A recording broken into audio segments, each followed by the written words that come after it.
ऐ नौजवानों, ऐ नौजवानों, क्या तूने तेरा रब के सामने नहीं जाना? तुम्हें कि तुम्हारे रबेर सामने जाइबा ना? तेरे हाथ में किससे शराब का प्याला आ जाता है, तुम्हारे हाथेर मध्य কিভাবে মদের प्याला আসে? तो होते हुए तेरा मोहल्ला तो पाक होना चाहिए था। তোমায় থাকা অবস্থায় তোমার পুরো মহল্লাটা তো এলাকাটা তো এই মদ থেকে পবিত্র থাকার দরকার ছিল। जिस बर्तन को तेरा नबी ने तोड़ कर चला गया था, যেই মদের प्याला তোমার হাবিব ভেঙে গিয়েছে, যেই মদের प्याला তোমার হাবিব টুকরা টুকরা করে দিয়েছে, तुम कौन होता है उसको उठाने वाला? তুমি কে যে ওই মদের प्याला তোমার হাতে নাও? তুমি কে যে ওই মদের प्याला হাতে নাও? রাসূল করিম সাল্লাল্লাহু আলাইহি ওয়াসাল্লাম বলেন, আল্লাহ তাআলার হাবিব বুখারী শরীফের মধ্যে বলেন, লা ইয়াশরাবান্না নাসুম মিন উম্মতি, লা ইয়াশরাবান্না নাসুম মিন উম্মতি আল-খাম। আমার উম্মতের মধ্যে একটা সময় আসবে যে তারা মদ পান করবে। লা ইয়াশরাবান্না নাসুম মিন উম্মতি আল-খামরা। আমার উম্মতের মধ্যে একটা দল আসবে যারা মদ পান করবে। ইসাম্মুনাহা বিগাইরি ইসমিহা। সেই লোকগুলো মদ পান করবে, ঠিক আছে, কিন্তু মদের নামটা তারা ভিন্ন রূপে দেবে। মদের নামটা ভিন্ন রূপে দিবে। এখন মদের নাম এক না ভাই, অনেক নাম আছে। একটা নাম মদ নাকি অনেক নাম আছে ভাই? বিভিন্ন ধরনের নাম আছে, যা আমি আর আপনার ধারণা, আমার আপনার ধারণা নাই। রাসূল 1450 বছর আগে বলে গেছেন, আমার উম্মত মদ পান করবে। ইসাম্মুনাহা বিগাইরি ইসমিহা। তারা ওই মদের নামটা মদ বলবে না, বরং ভিন্ন রূপে নাম দেবে। ভিন্ন রূপে নাম দিয়ে, ভিন্ন নাম দিয়ে তারা মদ পান করবে। আর তাদেরকে যখনই বলা হবে তোমরা কেন নেশাদ্রব্য পান করো, তোমরা কেন নেশাদ্রব্য পান করো, তখন ওই সমস্ত লোকগুলো রাসূল যে 1400 বছর আগে ঘোষণা দিয়ে গেছেন আমার উম্মত মদ পান করবে, কিন্তু তার নাম দেবে ভিন্নটা। আমার আপনার সমাজের মধ্যে এমন কিছু লোক আছে তারা মদ পান করে, নেশাদ্রব্য পান করে। তাদেরকে যখনই বলা হয় কেন মদ পান করো, কেন মদ পান করে, তারা বলে আমরা মদ পান করি না। ঠিক কিনা ভাই? তারা বলে কি আমরা মদ পান করি না। নামকে পরিবর্তন করে দিয়েছে, নামকে পরিবর্তন করে দিয়েছে। তারা কোন হালতে মদ পান করবে? ইউযাফু আলা রুউসিহিম বিল মাআসিব। রাসূল বলেন ইউযাফু আলা রুউসিহিম বিল মাআসিব। তাদের মাথার উপর তারা যখন মদ পান করবে, ঠিক সেই মুহূর্তে নর্তকীরা তাদের মাথার উপর নাচ গান করতে থাকবে। নর্তকীরা তাদের সামনে নাচ গান করতে থাকবে, বাদ্যযন্ত্র বাজতে থাকবে। এখন বিবাহ সাথীর মধ্যে নেশাদ্রব্য যে পান করে ভাই, সাথে গান বাদ্য থাকে কিনা? জোরে বলি না ভাই, থাকে কিনা? রাত্রে সারা রাত্র মদ পান করে, নেশাদ্রব্য পান করে, সাথে কি নাচ গানও হয়। রাসূল 1400 বছর আগে বলে গেছেন ইউযাফু আলা রুউসিহিম বিল মাআসিব। তাদের মাথার উপর বাদ্যযন্ত্র বাজতে থাকবে, গান বাদ্য হতে থাকবে, তাদের মধ্যে নেশাদ্রব্য পান হবে। যেখানে আজকের সমাজটা এমন পচন ধারণ করেছে যে যুব সমাজ এত নোংরায় পৌঁছেছে যে তারা যখনই গান বাদ্যের আসর করে, যখনই তারা গান বাদ্যের কনসার্ট করে, যখনই তারা নর্তকী আনে, ওই প্রত্যেকটা কনসার্টের মধ্যে গান বাদ্যের মধ্যে তারা নর্তকী নিয়ে আসে, গান বাদ্য করে, সাথে মদ পান করে, সারা রাত্র মদ পান করে আর নর্তকী নিয়ে নাচে। হয়তো মহিলা নিয়ে আসে, তা না হলে ডেস্কের মাধ্যমে তারা গান শুনতে থাকে। ঠিক কিনা? রাসূল 1400 বছর আগে বলে গেছে তাদের অবস্থাটা কেমন হবে, তাদের অবস্থাটা কখনো কখনো এমন হবে। আল্লাহ তাআলা হাবিব বলেন ইয়াসিফুল্লাহু বিহুমুল আরদ। আল্লাহ তাআলা তাদের উপর ভূমি দর্শন করে দিবেন, ভূমিকম্প হবে। ওয়ায়ুযাফু আলা রুউসিহিম বিল মাআসিব ইয়াসিফুল্লাহু বিহুমুল আরদ ওয়া ইয়াজআলু মিনহুমুল কিরাদাতা ওয়াল খানাজির। এমন একটা সময় হবে, এমন একটা সময় হবে ওই মানুষগুলোকে আল্লাহ পাক রব্বুল আলামিন শূকর এবং বানরের আকৃতি দান করবেন। তাদের চেহারাগুলো শূকর এবং বানরের মতো হয়ে যাবে, তাদের চেহারাগুলো শূকর এবং বানরের মতো হয়ে যাবে। হযরত ওসমান রাদিয়াল্লাহু তাআলা থেকে বর্ণিত নাসাই শরীফের মধ্যে হাদিসটি উল্লেখ রয়েছে, তিনি বলেন ইজতানিবুল খামরা।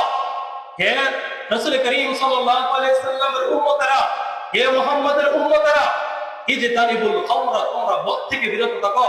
ফাইন্নাহা উম্মুল খাবাইস। কেননা এই মদ হলো সমস্ত অপকর্মের মা, সমস্ত অপকর্মের মূল। মদ হলো সমস্ত অপকর্মের মূল। তারপর তিনি বলেন, অপর এক বর্ণনায় তার থেকে বর্ণিত, ফাজতানিবুল খামরা, তোমরা মদ থেকে বিরত থাকো। ফাইন্নাহু ওয়াল্লাহি, তিনি কসম করে বলেন, ফাইন্নাহু ওয়াল্লাহি, আল্লাহ তাআলার কসম খেয়ে বলছি, লা ইয়াজতামিউ ওয়াল ঈমানু আবাদান, যেই ব্যক্তি মদ পান করে, যেই ব্যক্তি নেশাদ্রব্য পান করে, তার অন্তরের মধ্যে একসাথে মদ এবং ঈমান একত্রিত হতে পারে না। ইল্লা ইউশিকা আহাদুহুমা আই ইউখরিজা সাহিবাহু, যদি মদ পান করে ওই মদ হয়তো এক পর্যায়ে তাকে ঈমান থেকে বের করে দিবে, অথবা সে যদি প্রকৃত ঈমানদার হয় ওই ঈমান তাকে মদ থেকে বাঁচায় রাখবে। আজকে আমাদেরকে মদ থেকে বাঁচাইতে পারে না, আমাদের যুবকদেরকে নেশাদ্রব্য থেকে বাঁচাইতে পারে না, তাহলে এর দ্বারা বোঝা যাচ্ছে আমাদের যুবকদের মধ্যে যে পরিমাণ ঈমান থাকা দরকার, যতটুকু ঈমান থাকলে সে মদ পান থেকে বাঁচতে পারবে, নেশাদ্রব্য থেকে বাঁচতে পারবে, ততটুকু ঈমান তার মধ্যে নাই। ঠিক কিনা ভাই? ততটুকু ঈমান তার মধ্যে নাই। আজকে তো আমাদের বিবাহ শাদীগুলোর মধ্যে ব্যাপক হারে নেশাদ্রব্য আর গানবাদ্য হতে থাকে। রাসূল করিম সাল্লাল্লাহু আলাইহি ওয়াসাল্লামের সাহাবীদের থেকে বর্ণিত, আল্লাহ তাআলার হাবিবের সাহাবীরা বর্ণনা করেন, এক হযরত আবু ওয়াইল এক ওলিমার মধ্যে যাওয়ার পর তিনি দেখলেন যে ইয়ালআবুনা ইয়াতালাআবুনা ইউগাদ্দুনা, তারা নেশাদ্রব্য পান করতেছে, তারা নাচ গানের মধ্যে লিপ্ত রয়েছে। এক ওলিমার মধ্যে বউ বাতের মধ্যে যাওয়ার পর তাহাল্লা আবু ওয়াইল হামওয়াতাহু, আবু ওয়াইল তখন এই দৃশ্য দেখে তিনি সাথে সাথে তার হাঁটুকে চেপে ধরলেন।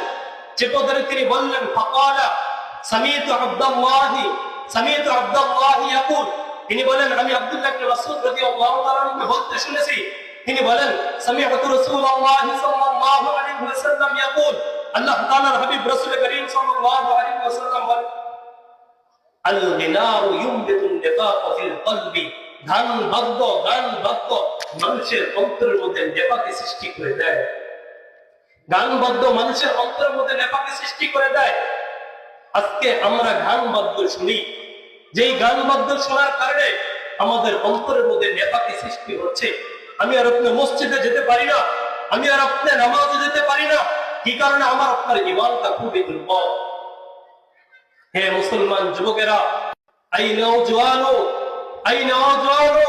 क्या तूने तेरा रब के सामने नहीं जाना? तुम्हें कि तुम्हारे रब सामने जाइबा ना, तेरे हाथ में किससे शराब का प्याला आ जाता है, तुम्हारे हाथेर मध्य किभाবে মদের प्याला আসে, तो होते हुए तेरा मोहल्ला तो पाक होना चाहिए था। তোমায় থাকা অবস্থায় তোমার পুরো মহল্লাটা এলাকাটা এই মদ থেকে পবিত্র থাকা দরকার ছিল। जिस बर्तन को तेरा नबी ने तोड़ कर चला गया था, যেই মদের प्याला তোমার হাবিব ভেঙে গিয়েছে, যেই মদের प्याला তোমার হাবিব টুকরা টুকরা করে দিয়েছে, तुम कौन होता है उसको उठाने वाला? তুমি কে যে ওই মদের प्याला তোমার হাতে নাও? তুমি কে যে ওই মদের प्याला হাতে নাও? আজকে তোমাকে দেখলে আফসোস হয়। আল্লাহ তাআলা নির্দেশ দিয়েছেন মদ ছেড়ে দাও, মদ হারাম। সাহাবায়ে কেরাম কেউ মদের হালতে ছিল, কেউ মদ বিক্রি করছিল।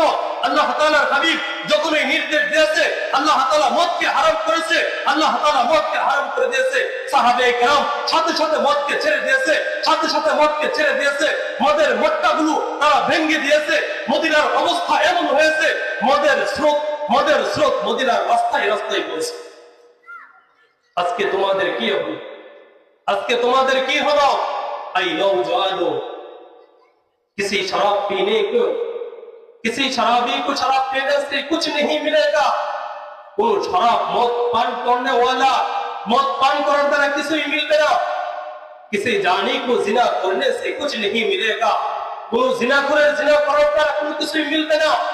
वो गान बद्द सुनने वाला गान बद्द सुनने द्वारा কোনো কিছুই ফায়দা হবে না। আসো আমি তোমাদেরকে বুঝাই, তুমি রবের সামনে যাও, রবের মহব্বতের কসম খাও, আল্লাহ তাআলার মহব্বতের কসম খাও, রাসূলের দ্বীনের কসম খাও। সেই রব্বে কাবার কসম করে বলতে পারি, রব तुझे इज्जत देगा, रब तुझे अज़मत देगा, रब तुझे गैरत देगा, रब तुझे बुलंदी देगा। তুমি যদি আল্লাহ তাআলার কসম খাও, আল্লাহ তাআলার মহব্বতের কসম খাও, মদ ছেড়ে দাও, গান ছেড়ে দাও, তোমার কারণে যদি মহল্লার মধ্যে আজাব আসে, তোমার কারণে যদি মহল্লার মধ্যে গজব আসে, তাহলে এর দায়ভার তোমাকে দিতে হবে। আর তুমি যদি রব্বে কাবার কসম খাও, আল্লাহ তাআলার কসম খেয়ে এই সব কিছু ছেড়ে দাও, আল্লাহ তোমাকে সম্মান দিবে, আল্লাহ তোমাকে ইজ্জত দিবে, আল্লাহ তাআলা তোমাকে ইজ্জত দিবে, আল্লাহ তাআলা তোমার মর্যাদা বাড়িয়ে দিবে। ঠিক কিনা ভাই? সব কিছু ছেড়ে দাও, এক আল্লাহ তাআলার কাছে আসো, এক আল্লাহ তাআলার সামনে রত হও, আল্লাহ তাআলার সামনে রত হও। যুবক ভাইদেরকে বলবো, তোমরা প্রস্তুত হয়ে যাও, তোমাদের এলাকার প্রত্যেকটা ঘরে ঘরে তুমি প্রস্তুত হয়ে যাও। তোমার এলাকার কোন কোণে যেন কেউ নেশাদ্রব্য পান করতে না পারে। যে ইয়াং স্টার সমাজ কল্যাণ যুবক ভাইরা, তোমরা এই মাহফিলের ইন্তজাম করেছ, তোমাদেরকে বলবো, তোমার মহল্লায় তুমি থাকতে তুমি দ্বীনি প্রতিষ্ঠান করো, তুমি মাহফিলের ইন্তজাম করো। তুমি থাকতে তোমার বাড়ির সামনে, তোমার মসজিদের পাশে কিভাবে নেশাদ্রব্য পান করে, তুমি থাকতে কিভাবে নেশাদ্রব্য পান করে, তুমি থাকতে তোমার ঘরের কোণে কিভাবে কনসার্ট হয়, নামমাত্র হয়, তোমার লজ্জা থাকা দরকার, তোমার লজ্জা থাকা দরকার। আমি তোমাদেরকে উদারত আহ্বান করবো, তোমার মহল্লায় যেন কোন গান বাদ্য না হয়, তোমার ঘরের কোণে যেন কেউ নেশাদ্রব্য পান করতে না পারে। তোমরা রাজি আছো কিনা? যুবক ভাইদেরকে বলবো, তোমরা রাজি আছো কিনা? হাত তুলে দেখাও, এই প্রস্তুতি নিতে পারবা? তোমার বাড়ির সামনে নেশাদ্রব্য পান করতে দিবে না। তোমার বাড়ির আশেপাশে আল আরাফা মসজিদের মহল্লারা, ওই মহল্লার মধ্যে কেউ নেশাদ্রব্য পান করতে পারে না। তারা সবাই সতর্ক হয়েছে, তুমিও সতর্ক হও, তোমার বাড়ির পাশে যেন কেউ নেশাদ্রব্য পান করতে না পারে। রাজি আছো কিনা ভাই? এই প্রস্তুতি নিবা? ইয়া মুস্তার যুবক সমাজ, তোমরা এই ওয়াদা করতে পারো? এই ওয়াদা করবে কিনা তোমার বাড়িতে যেন নেশাদ্রব্য কেউ পান না করে? পারবো তো ইনশাআল্লাহ? তোমরা ঐক্যবদ্ধ হও, তোমার বাড়ির আশেপাশে কেউ যেন এই কাজ করতে না পারে। তোমরা যদি এক থাকো, আমরা তোমাদের সাথে আছি, ওলামায়ে কেরামের সাথে আছে, মুরব্বীরা সাথে আছে, তোমাদের সাথে থাকবে ইনশাআল্লাহ। আমার সমাজের মধ্যে আর মদ পান করতে দিব না। প্রস্তুত আছি তো ভাই? সবাই আছি তো ভাই? ওয়াদা করতে পারি? আজকেই তোমরা পরামর্শ করবে, আগামীকাল পরামর্শ করবে, কাউকে তোমার মহল্লার মধ্যে মদ পান করতে দেওয়া দেবে না। যদি কেউ মদ পান করতে আসে, যদি মদ পান করতে আসে, মুরব্বীদেরকে নিয়ে, এলাকার সমাজের গণ্যমান্য ব্যক্তিদেরকে নিয়ে, তার ব্যাপারে যেই প্রস্তুতি নেওয়ার, ওই প্রস্তুতি নেওয়ার জন্য প্রস্তুত আছে তো ইনশাআল্লাহ? আল্লাহ পাক রব্বুল আলামিন আমাদের সবাইকে যেই কথাগুলো বললাম আমল করার তৌফিক দান করে। সকলে বলি আমিন।